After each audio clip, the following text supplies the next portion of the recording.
So how do you patch carpet after the contractor kicked over a can of paint on it, tried to clean it up, did a horrible job, so now we got to go into repair mode?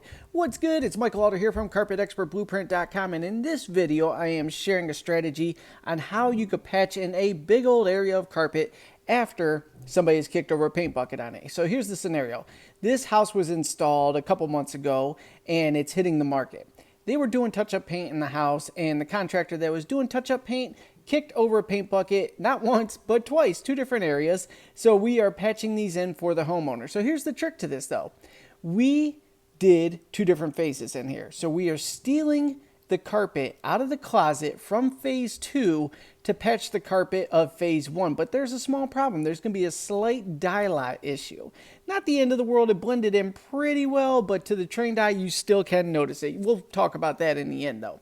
So you see I created two sets of lines on each side. It's because I had to pull the carpet out of the closet to patch this area in. And when I drew my first set of lines out, it was taking me too far out there and I wasn't going to be able to get a big enough piece to patch that. So we're bringing it in a couple inches on each side, measuring out each way, make sure we're good to go. Now we're going to take our super sharp blade, run it down one of those lines there. We're good to go. Now we're going to go down the other sets of lines. Boom, good there. Go across. So far, so good. Take your time, make sure your blade is always really sharp. That's total key in patching and repairing carpet, because if it's not sharp, it is going to look like crap. So we got our square taken out, we're good to go. Here is a chunk of the closet. So here's what I like to do. Line up one part. Line up the, well yeah, see me checking the nap there? It's already a different dial. You got to at least make sure the nap's going the same way, as if I ever care about that in my jobs. And then we line up the second wall there. Two sides are good to go. Now with this third one, we're going to start notching that out there. Going to go ahead and overlap that. Try and get you a close-up. Just doing my classic mark at a few spots with my blade, so I can go ahead and trace that out in the end. And hopefully I trace it right so it blends well. So I marked it a few spots with the knife. Let's get a couple more in there. Everything's good. We're going to pull that back, find all those little slits we made in the carpet. And then we're just going to connect the dots with our knife. We're going to go ahead and trace those dots, get a nice clean edge on it. And as you go along, be sure to remove any strings, any loose fibers, anything like that, because you want it to be clean as possible when you seam it together. It's going to give you the best results in the end there. Finish cutting that out. Alrighty, good to go. So those two edges look nice and ready to rock. Let's go on to the next section here. Probably should have readjusted the camera. Yo! Boom, get you a better view there. Okay, back to business. Now we're going to go ahead and mark this side down.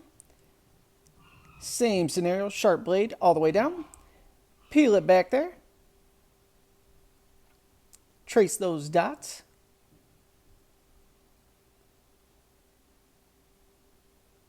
And once we get that all the way down, we could go ahead and start getting some seam tape under there and follow through on the strategy to seam this together. So, alrighty. Let's start with the first one. This is even funnier here. I'm down to like seam tape balances on this job. So we're like totally stretching out all the roll balances here to go ahead and patch this in. So we got the first one. Here we go on the second one. Stretching it out. Giving it a nice crease so it'll stop unrolling and rolling back up on me. Look at that. Nothing but headaches there. Alrighty, that's tucked under. We're good there. Now let's do the third one. I did this one in like 14 pieces of seam tape. It was just one of those days. It happens. Gonna go ahead and line up the first one. And get ready with the second one. Good to go.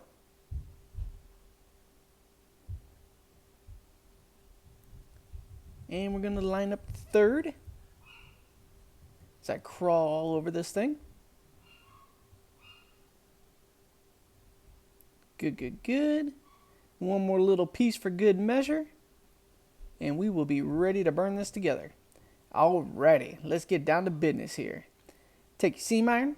We're going to start out the first corner, but we're not going to go all the way back. We're going to start about 2 inches in because that's where we're going to end up. And if we start all the way at the beginning, like under the corner there, you won't be able to get the iron all the way through. So we'll start there. We'll work our way right around this seam here, burning it slowly, and we got to take extra time since I had to use a bunch of pieces of seam tape there. But that's why I'm actually starting there too. We'll get the hard part out of the way, make sure everything lines up okay.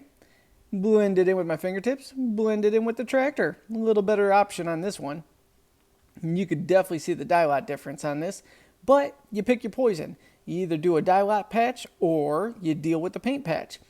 Customer opted for the dye lot option, so that's what we went with. Now you gotta do a slow spin there.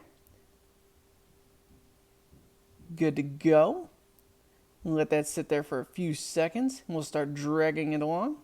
Get you a better view. Alrighty, let's do this. And the key thing is, especially with these bigger patches like this, just take your time putting the seam together. Make sure you're not dropping any fibers down in the glue, because the whole purpose of the patch is to make whatever you're fixing look better. And if you drop the fibers down in the glue and it looks like crap, it was kind of pointless for you to even step up and start cutting holes in the carpet there. And keep blending that in. Let's go ahead and get ready to slide it over to take on the third edge.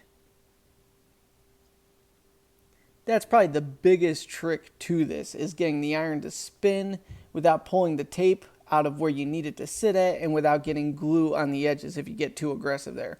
So really take your time with that part. Slide that along. Everything's going good.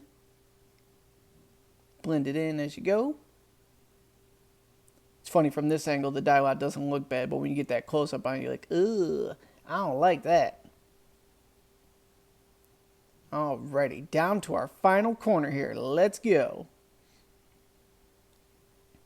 Get rid of any hairs with your knife that might be popping through, hairs and strings.